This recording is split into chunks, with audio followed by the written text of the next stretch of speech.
Hi, I'm Nia Sterling, and at my family's Christmas feast, they branded me a failure, mocked my dreams with cruel laughter, and relegated me to a chipped plate with a plastic fork, oblivious that I secretly owned the grand building they dined in. When I unveiled the deed, their smug world shattered, and I seized control of their legacy. Stay with me for a pulse-pounding tale of betrayal, hidden power, and a reckoning that will grip you until the final word. I parked 3 blocks away, even though the Sterling Manor had a private lot. But ever since Serena told me 2 years ago that reserved spaces should be for owners, not extended guests, I stopped using mine. "You don't deserve a spot here," she sneered, her words still burning. I walked the final stretch alone, the wind off Lake Erie sharp against my coat sleeves. Westport in December always felt like it was caught between seasons, just cold enough to hurt, not cold enough to justify complaining. Inside the building, the lobby smelled faintly of pine polish and too many perfumes competing. The common room was lit warmly, all golds and creams, like a Pottery Barn catalog left open too long. They'd strung pine cone garlands across the fireplace and set the table in a long line with white linen and gold-rimmed plates. And the napkins, of course, they had monogrammed napkins, each one folded neatly atop the plates, initials embroidered in soft thread. Except mine. Mine was blank, just a square of cotton. I paused, fingers brushing over the plain fabric. Maybe it was an oversight, or maybe it wasn't. "Nia?" Serena's voice sliced across the room like sugar on glass. "So glad you could make it. We were almost out of folding chairs. Wouldn't want you to think you're one of us," she taunted, her smile venomous. She smiled, glossy and flawless, in a navy pantsuit that probably cost more than my first car. I nodded, returned her smile with one just as polite. "Lucky me." She motioned to the far end of the table, near the swinging door to the kitchen. Steam wafted through the crack. Someone was checking on the ham. I walked slowly to my seat, past cousins in J. Crew sweaters and nephews in clip-on ties. Someone had lit pillar candles. A soft jazz version of Winter Glow played in the background. My chair creaked as I sat. It wasn't part of the set, just a collapsible metal one, paint-chipped, legs slightly uneven. Every time I shifted, it clinked against the hardwood. "Just like old times," Marla said cheerfully, settling beside me with a wineglass already half empty. Her pearls caught the light. "You always liked being by the kitchen, remember? Close to the action. It's where you belong out of sight," she whispered, her tone laced with malice. I said nothing, just nodded and reached for the water glass.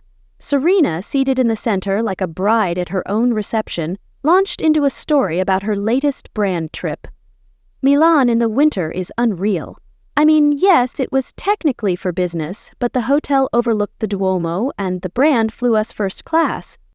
Thank God, because the economy just ruins your spine. There were polite laughs all around. Evan, one of the few cousins whose name I could tolerate, leaned in from 4 chairs away and smirked. "We should take up a collection for Nia. Maybe she can finally move out of that shoebox apartment." "You'll always be a nobody," he sneered, his eyes glinting with scorn. My stomach twisted, but I didn't blink. I cut a piece of roll and chewed slowly. Marla giggled. "You know, sweetie, 34 isn't too late to start thinking about ownership. Even a condo counts. Build a little equity." There it was, masked as maternal wisdom, coated in Chardonnay and tradition.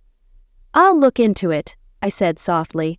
Laughter swelled like a tide. A few looked toward me, but most didn't bother. Their gazes slid over like I was part of the furniture. And then I saw it. My place card. Everyone else had theirs engraved in thin silver, tucked into small holders shaped like stars. Mine was scribbled in black ink, slightly smudged, like someone wrote it in the elevator on the way down. Nia. Close, but not quite.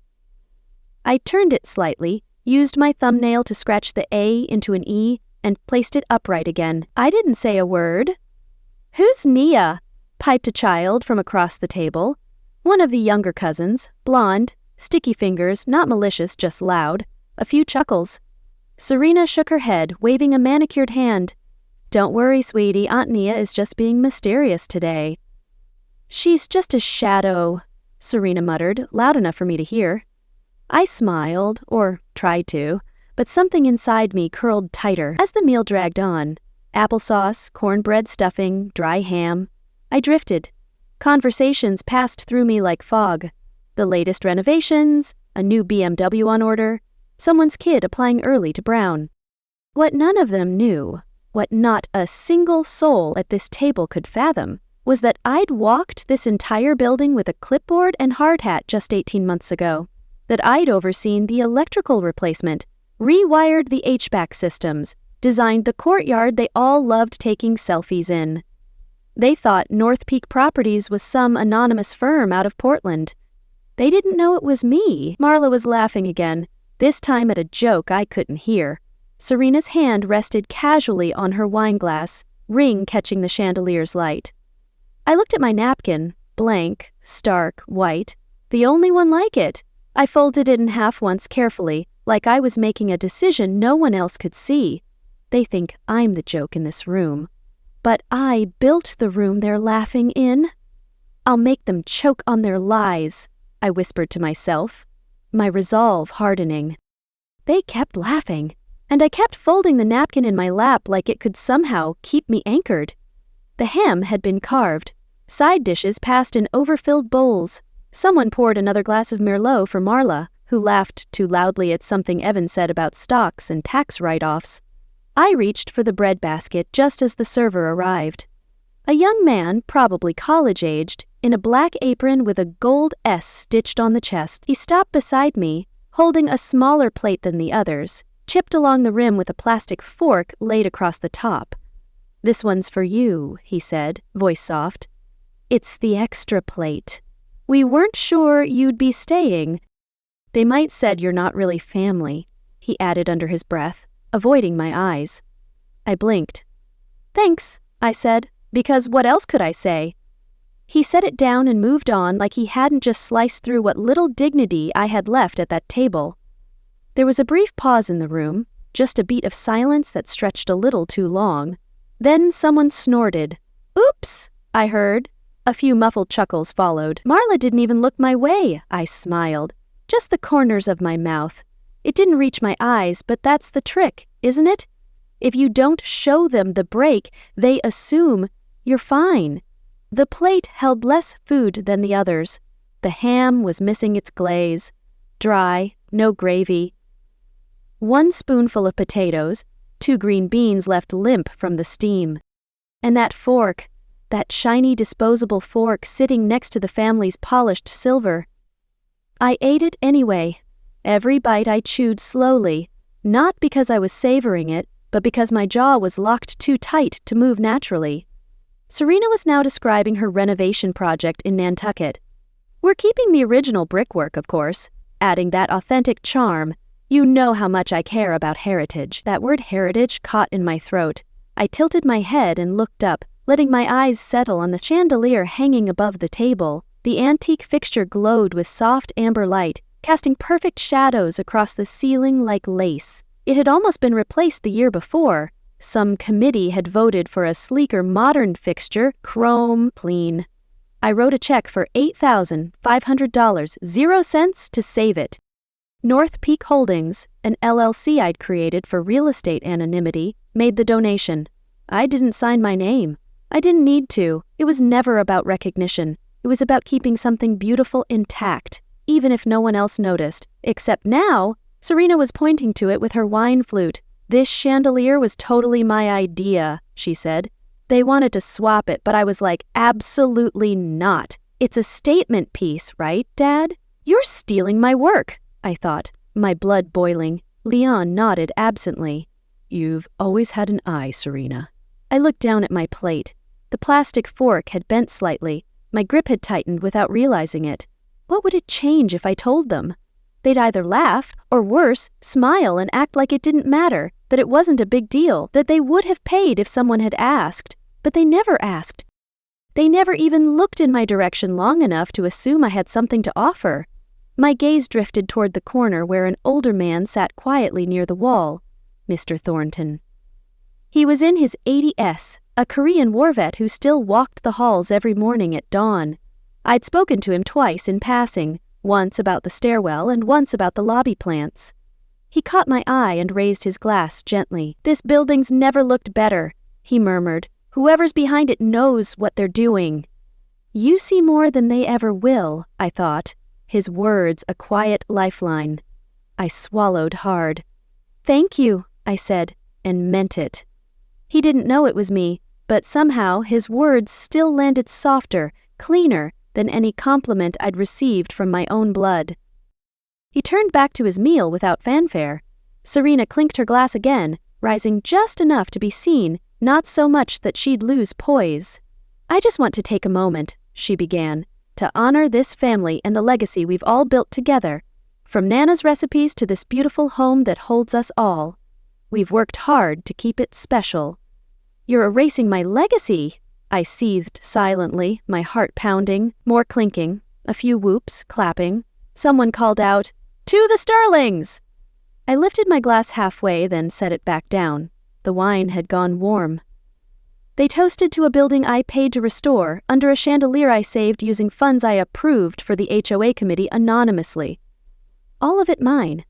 And yet not a single glance came my way.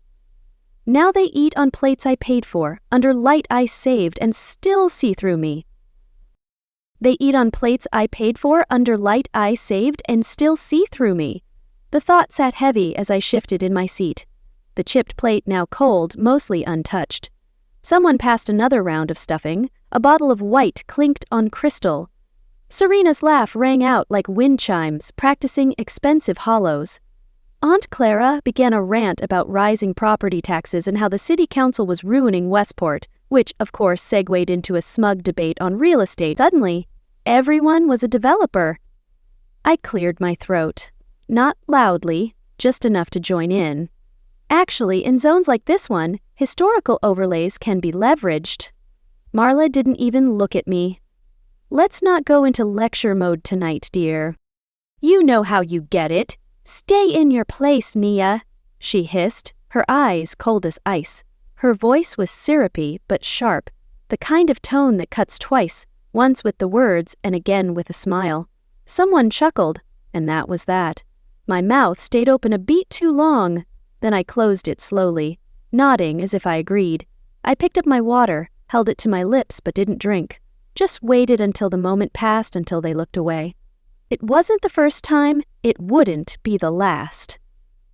Across the table, Serena rose, her wine flute lifted high. "I'd like to take a moment," she began, "to honor the hands that keep this home so lovely." She named the florist, some boutique shop in Fairview, the lighting contractor who had done the wall sconces in the hallway, even the new event planner who managed the tablescape, apparently worth Instagramming. People nodded, smiled, then she said it. And of course, the generous anonymous donor who kept the building from being gutted last year. "That's me, you liar," I thought, my fists clenching under the table. Applause. I didn't clap. I didn't move, just stared into my glass like maybe something new would appear in the reflection. But it was just me, tight-lipped, still. Anonymous isn't invisible. You just wanted her to be. My jaw ached from holding still. It wasn't pride I wanted, just acknowledgement. Something to show that all the decisions, all the nights combing through building codes and contractor bids and permit red tape meant something more than this silence. I didn't need fireworks but a name. A nod, a glance, a pause long enough to say that was her. Instead, Serena turned to Marla. "I think it's incredible what a family can do when it pulls together." I felt that line slice clean through me. A family can do a lot. It can raise you, smother you, erase you. "Isn't Nia in real estate?" a voice asked from somewhere behind me. A woman I vaguely remembered, maybe one of Leon's colleagues. Polished, blunt. Marla beamed. "Yes, she helps people find starter apartments. She's very grounded." "You'll never rise above us," she whispered, her smile dripping with disdain. Grounded? Like a child on punishment, like something heavy and low. "Good for the soul, I suppose," someone said. A laugh rippled through the center of the table. My chest didn't rise for a few seconds. From across the room, Mr. Thornton met my eyes again. He didn't speak, just tilted his head slightly, like he was listening to a radio only we could hear. Something unspoken passed between us. Not pity, not question, just presence. I let my fork touch the edge of the plate lightly, a quiet clink. Then the room fell into casual chatter again. Investments, bathroom remodels, a beach trip Serena was planning for the cousins. I sat quietly and drifted back to 5 years ago. I was 29 when I saw Sterling Manor for the first time. It was falling apart, paint peeling, bricks bowed in places, plumbing so old it groaned when you turned on the taps. I walked through every unit, flashlight in hand, shoes soaked from leaking ceilings. No one believed in it. You'd be throwing money into a pit, my then broker told me. But I believed in it, in what it could be, in what it used to be. There was a charm to it beneath the rot. Mosaic windows hiding behind plywood, granite fireplaces buried under layers of white paint. So, I made an offer. Quietly, I formed North Peak Holdings because I'd learned early, people don't take a 29-year-old woman seriously, not in development, not when her last name is Sterling and everyone thinks she's just the artsy one. Let the name be faceless. Let the work speak first. That was the plan. And it worked for a while, until I realized faceless means voiceless. Until I watched people stand in the space I rescued and pretend they'd always owned it. Until tonight. I sipped the last of my wine, tepid now, and looked around again. They didn't take my voice. They taught me how to wait to use it. And I'm done waiting, I vowed, my heart blazing with defiance. They didn't take my voice.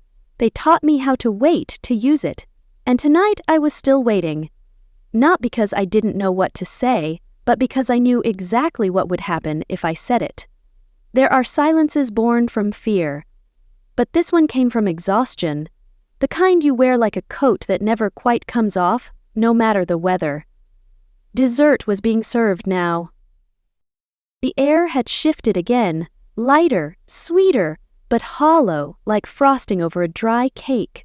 Someone passed me a plate with a tiny sliver of apple pie, as if I might not finish a full slice. I held the fork, but didn't eat. Serena appeared beside me like a shadow scented in jasmine. Her arms slid around my shoulders, soft and deliberate. "Hey," she said lightly, "if things are tight, you know there's space in the attic unit." "You're too pathetic for more," she whispered, her voice dripping with cruelty. I blinked. "I'm sorry." "The caretaker's old place," she clarified. "It's nothing fancy, but it's better than tossing your money on rent every month. Your family's Sterlings." For a beat, I wasn't sure if I'd heard her right. My face did something between a smile and a flinch. "You're offering me a storage unit?" Her lips pursed in a well-practiced look of concern. "It has a full bath and a window." "Well, a small one." My throat tightened with a kind of laugh I couldn't release. "You really think I'd live upstairs in my own building?" Her head tilted, all sugar and superiority. "I just thought you might want a fresh start." "It's not like you've settled." I glanced at the chandelier above us, the one she once insisted would be tacky beyond redemption. It shimmered in defiance, just like me. "I own this empire, Serena," I thought, restraining the urge to scream. "I'll think about it," I said flatly. She gave me a pat on the back like I was 10 again and had just passed my first spelling test. "Good girl," I stood. "I'm going to get some air." As I walked away, her voice followed behind me in a hush I wasn't meant to hear. She's always been a little sensitive. The hallway to the balcony was dim and cool, a welcome contrast to the syrupy warmth of the dining room. I pulled out my key card and swiped it at the security pad leading to the balcony doors. A red light flashed. Access denied. I tried again. Same result. A janitor near the hallway pushing a cart of linens looked up. They must have reset access levels for tonight. Only staff and management. "I'm both," I muttered. He shrugged. "Sorry, miss." I stepped back and stared at the door, its thick glass catching the faint reflection of my face. Somewhere behind it, laughter rang out. My mother's voice, then Serena's, then the clinking of glasses. I no longer had access to the building I kept standing, not even the air outside it. It was a detail, small, subtle, but it cracked something in me. I didn't cry. I didn't rage.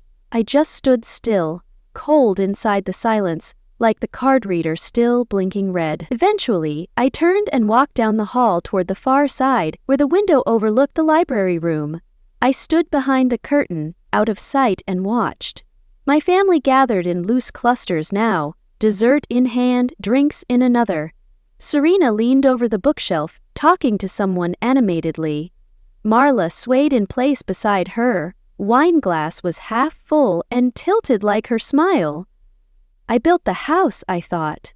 They offered me the attic. I gave them the roof. They locked me out. You'll pay for this betrayal, I vowed, my resolve ironclad. A small pang throbbed in my chest. Not from what they'd done, but from what I'd allowed for so long. I pulled my coat around my shoulders and walked slowly to the side bench facing the service corridor windows. It was quieter here, the hum of the heating vent and distant laughter muffled like someone else's life playing in the next room. My phone buzzed in my pocket. A message from Tara. Tara, 9:15 p.m. Final audit drafts are ready. Want to review Wednesday or wait till after the holiday? I stared at the screen. The blue light washed over my face. Through the glass pane beside me, I could still see them. My family was lit by chandeliers. I saved eating pie off plates I sourced, sitting in chairs I had reupholstered last spring. None of them knew. And maybe they never would. But Tara did. So did the woman from the city permits office who emailed me at 10 p.m. last fall. So did the inspectors I'd walked the site with, blueprint tube in hand, heels sinking into spring mud. I did. I opened a new text. Me, 9:17 p.m. Let's meet on Wednesday. No delays. I put the phone away and looked again at the reflection in the glass. My face was clear, and behind it, the room buzzed with people who would never see me fully. Not because they couldn't, but because they chose not to. That's when I felt it. Not anger, not sadness. Clarity. They locked me out. But I still hold the keys. I'll make them see my power, I promised myself, my heart resolute. They locked me out, but I still hold the keys. 3 days had passed. Tuesday morning came wrapped in stillness, the kind of quiet that makes every footstep echo louder than it should. I slipped into jeans and a knit sweater, tied my coat at the waist, and stepped into the hallway just past 6. I didn't need to be anywhere. I just needed to move. Sterling Manor was mostly asleep. A few units had coffee brewing behind their doors, faint traces of jazz or talk radio slipping through the scene. I passed the mail alcove, then turned down the long west corridor toward the so-called Sterling family wall, a gallery of portraits that had grown denser over the years. The wall was a timeline of pride.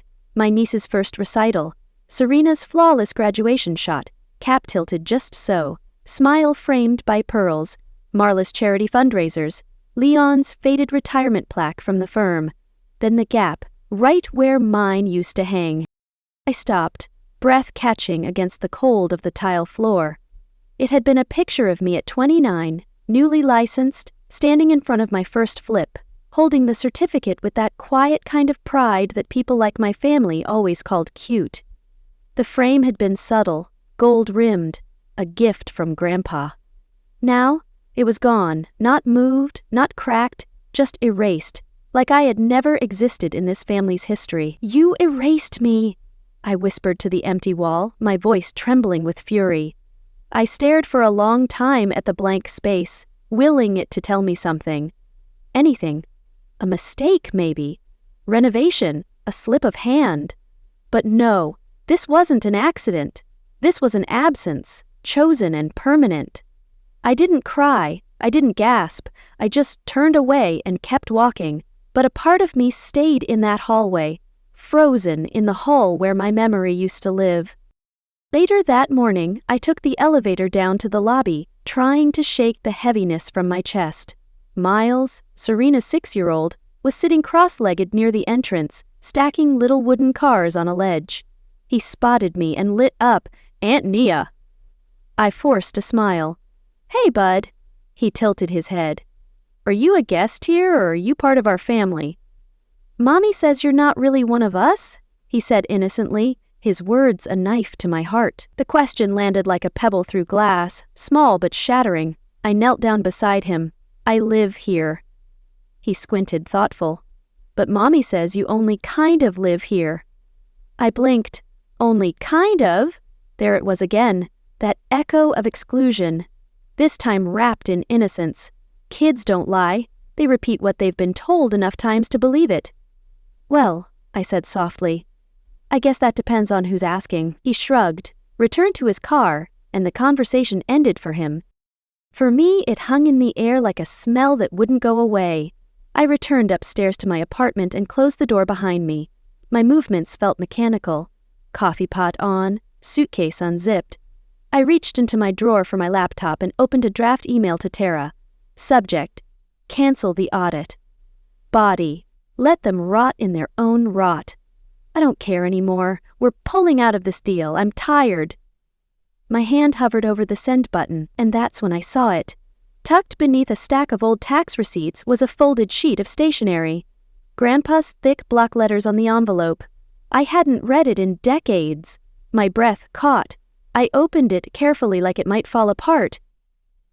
"Nia, when people treat you like wallpaper, remember the building falls without its walls. Love, Grandpa." "You saw me, Grandpa," I whispered, tears stinging my eyes. I stared at those words. My fingers slipped from the keyboard. He had always seen me not for who he wanted me to be, but for who I already was. I closed the laptop. I didn't send the email. Instead, I crossed the room, unlocked my filing cabinet, and pulled out the thick, leather-bound notebook he'd left me before he passed. Floor plans, sketches, margin notes, all still there. I hadn't looked at it since the day I first walked through Sterling Manor in a hard hat and heels that weren't made for ladders. I flipped to the last page. Grandpa's handwriting again. "Legacy isn't what they say about you. It's what they can't take away." I exhaled, and for the first time in a long while, I wasn't angry. I was awake. I closed the notebook gently and stood. I wouldn't plead for space at their table anymore. I'd build a new one, and this time I'd make sure they could never mistake who kept the lights on. "I'll show them who holds the keys," I said aloud, my voice fierce. Tuesday evening came with a heavy sky and that tight chill that always settled early in December. Marla's condo, a floor below mine, glowed warmly from within, soft lighting, simmering pots, and a playlist of old swing hits humming beneath the surface. It was a casual dinner, as Marla put it, a smaller affair meant just for immediate family. I almost didn't go, but something in me wanted to see it through, to the bitter end if it came to that. I walked in right on time. Serena was already there, perched elegantly by the wine station, swirling something crimson in a crystal glass. Leon leaned back in his seat with a plate of roasted turkey and glazed carrots, recounting a story before I even sat down. "Back when we first bought the building," he chuckled, "I almost added Nia to the deed. Thank God I didn't," he sneered, his eyes mocking. The table shifted, a ripple of attention settling on him. He took another bite, chewed slowly, savoring not just the food but the setup. I thought, what's the worst that could happen? Then I remembered she might rent it out to poets and school teachers. He laughed. Serena burst out in laughter. Even Marla let out a delicate chuckle behind her hand. My fork paused midair. Leon raised his glass. "To wise decisions, huh?" Marla reached over and patted my arm lightly, her smile smooth as silk. "You know we tease because we love, darling."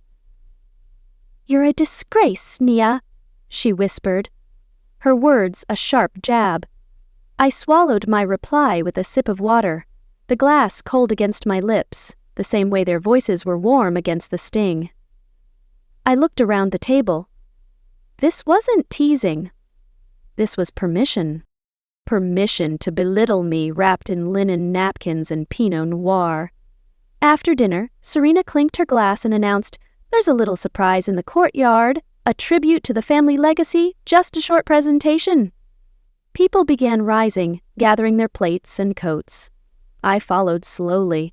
stomach twisting with a strange mix of nerves and dread. Earlier that week, I'd been asked to submit a short voice recording, something reflective about the building, our memories, what it meant to grow up in a place like Sterling Manor. I'd stayed up until 3:00 in the morning recording it. The courtyard lights dimmed as everyone filed in. A projector lit up the far wall, displaying slides of black and white photos, childhood clips, birthday parties, charity fundraisers. Serena's voice narrated softly in the background. And we honor the ones who shaped this home, whose hands and hearts laid its foundation. My breath caught as I waited. One by one, everyone's name echoed off the tall windows, even the neighbors, even the old caretaker's dog. But not mine, not a single photo, not my voice, nothing. It was as if I'd never existed in that building, not even a line at the bottom of the screen. No, due to technical error, no placeholder, just air. I turned to Marla, who sat beside me, blinking slowly. She leaned in and whispered, "Must have been a technical issue. You erased me on purpose," I thought, my heart shattering. I stared at her blankly. It wasn't anger this time. It was something colder, familiar, almost gentle, like standing in the snow without realizing you're freezing. I stood without a word. I stepped out of the courtyard, past the elevator, into the corridor. The carpet swallowed my footsteps. I pulled out my phone and called Tara. She picked up on the second ring. "Hi, Nia. Get me the updated financials," I said quietly. Every vendor contracts with Serena's name attached. Tara hesitated. "Are you sure?" "They erased me," I said, staring at the muted chandelier above. "Right in front of 200 people. Let's make sure the IRS doesn't do the same to them." "They'll regret this," I said, my voice steady with resolve. A pause, then "Copy that." I ended the call. The lights hummed overhead. I took a long breath and walked back toward the elevator. I didn't want dessert. I didn't want small talk. But halfway down the hall, I saw her, Marla, leaning slightly against the doorframe near the kitchen. She looked at me the way you look at someone who's already halfway gone. "They went too far, didn't they?" she asked softly. I stopped. My coat was still unbuttoned. I met her eyes. "You all did." "You broke me," I said, my voice raw with pain. She opened her mouth, but whatever was about to come out, I didn't wait for it. I stepped into the elevator and pressed the button. The doors closed between us, and this time I felt nothing. No ache, no yearning, just space. They erased me from their story. I'll be the reason theirs ends. Wednesday morning rolled in with a hard blue sky over Cleveland. Clear, wind-bitten, and indifferent. I arrived at North Peak Holdings just after 7:00, coffee in hand, heels clicking sharp and steady across granite floors that had cost less than what Serena once billed for a single floral arrangement. My office sat high above Superior Avenue, all glass and clean edges, but inside it felt warmer than usual. Tara had beaten me in. She always did on mornings like this, when the silence before the storm needed a second heartbeat. She looked up as I entered, offering a cappuccino with just the right amount of nutmeg. "Everything's ready." I nodded and stepped behind my desk, waiting in a neat stack, the final audit, highlighted vendor summaries, and a flagged email. I scanned the first line. My heart didn't race. It just settled low and steady, like a weight being shifted into place.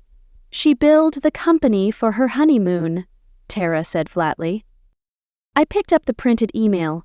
A vendor under Serena's personal LLC submitted a $12,500.00 reimbursement for travel to Bali. The note read, "Per verbal approval from Executive Office." I slid the page to the top of the pile. "Make sure that's page 1.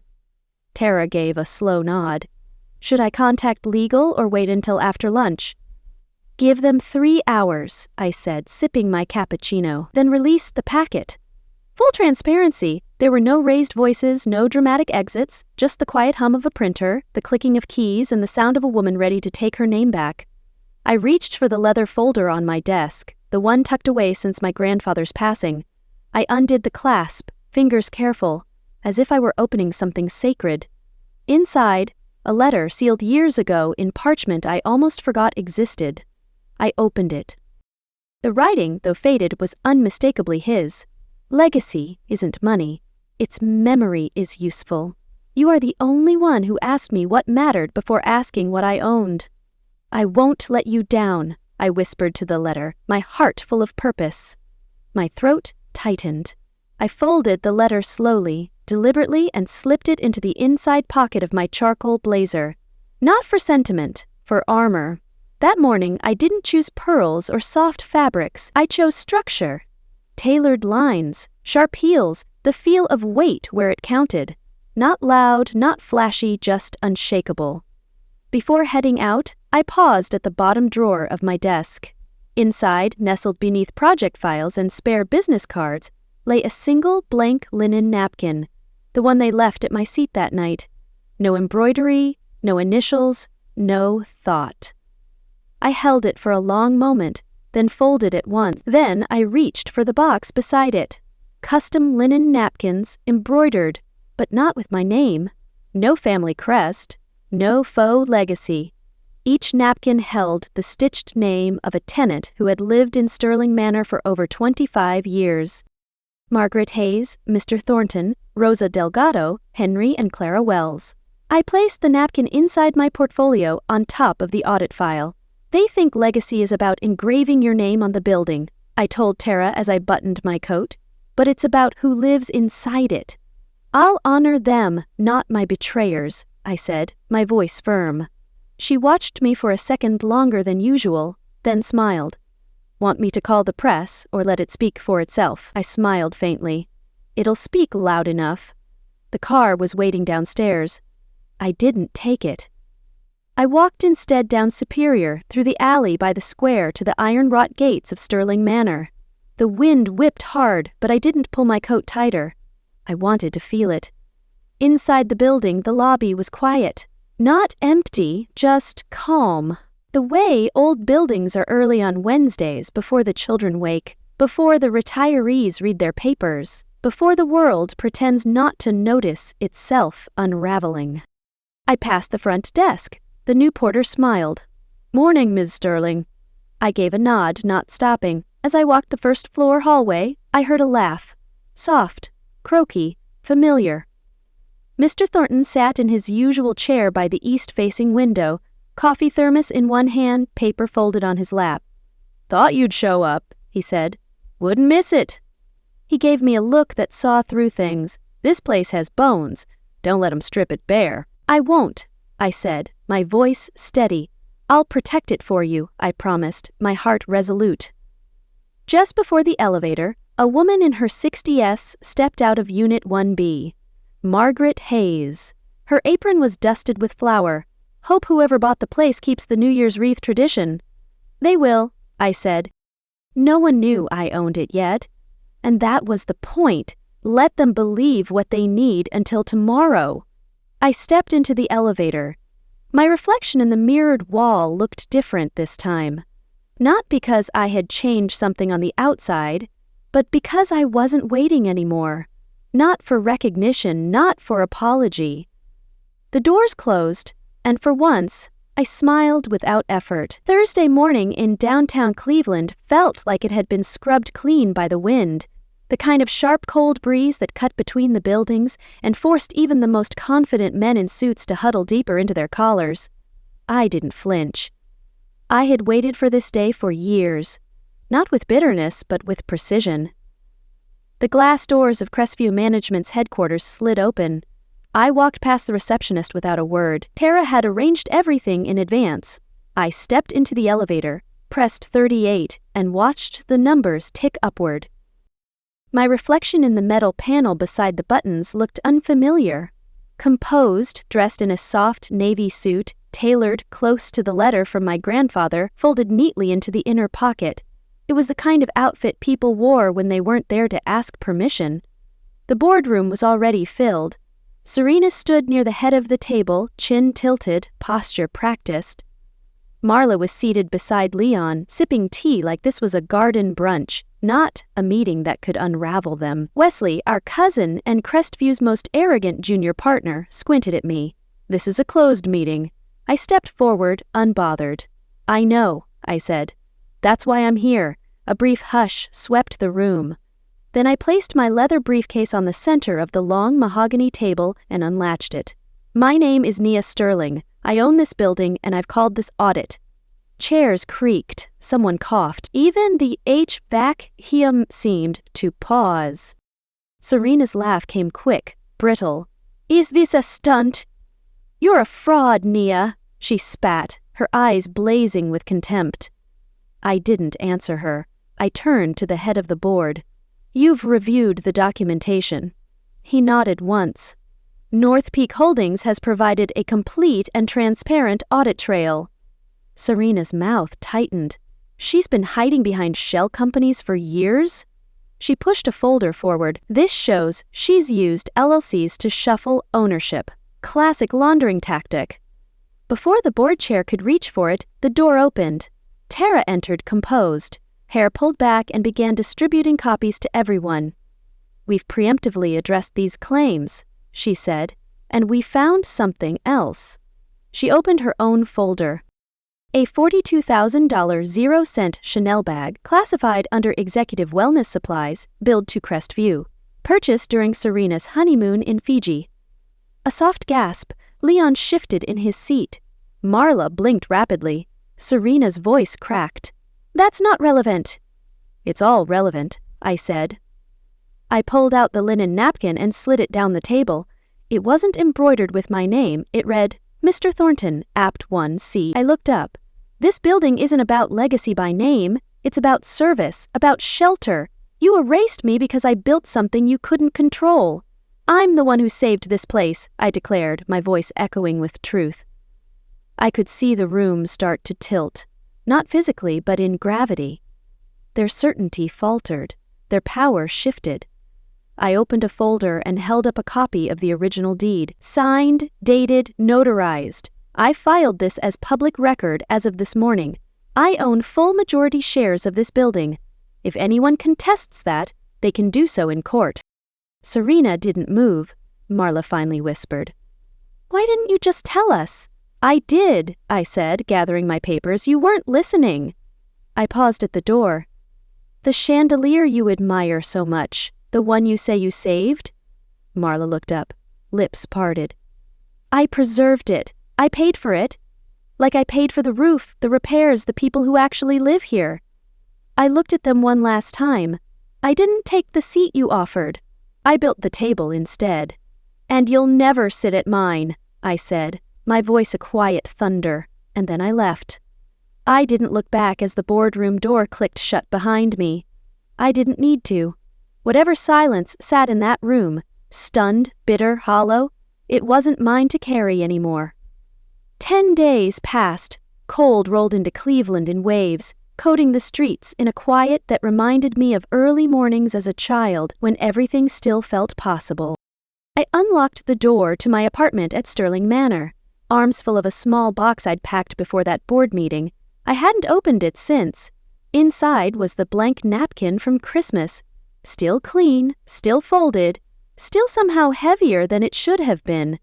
I'd had it framed, white linen mounted on soft gray backing. At the bottom, a plaque. She sat anyway.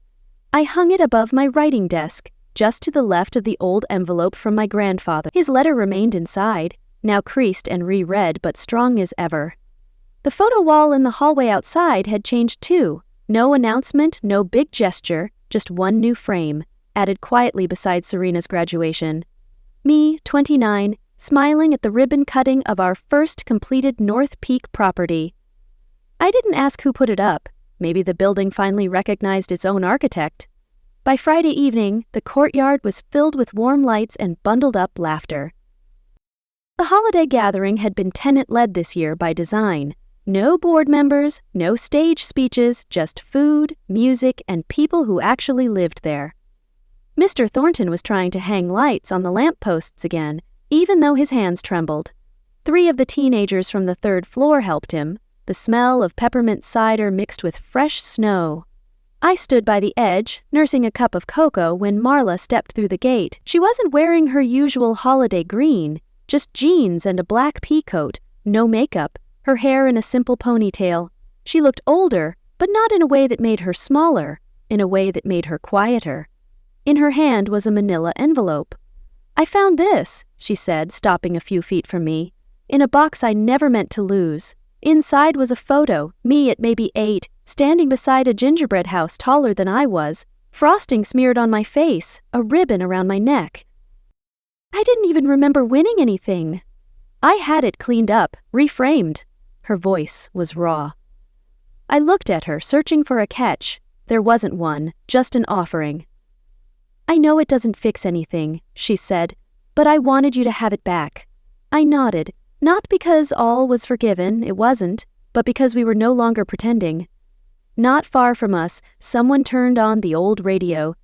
Carols crackled to life, skipping slightly but carrying on. I stayed a little longer this year. Not at the center. Not tucked in the corner either, just present. News had trickled through since Tuesday. Serena's firm was being audited.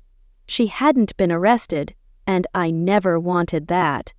But she'd been dropped from 3 corporate boards, and the headlines hadn't been flattering. Wesley had stepped down, or been asked to. The board that once erased me now operated under temporary third-party oversight. I didn't press charges. I didn't need to. I let the records speak louder than revenge. Instead, I said yes to a different invitation. Case Western had asked me to guest lecture on legacy models in property restoration. I planned to title the session, "How to Build Where You're Not Welcome." Later that night, I sat by my window. The courtyard below glowed with soft light. Someone had lit votive candles in the old flower planters. Kids danced with glow sticks. Mr. Thornton was napping in a lawn chair, snoring gently. My phone buzzed. Texts from Tara, from 3 tenants, even one from a former board member writing only, "I had no idea you were brilliant." I didn't respond. I watched the snow fall instead. Watched how the lights never blinked, a steady, constant, against the dark. "They see it now," I whispered, and I wasn't talking about the chandelier.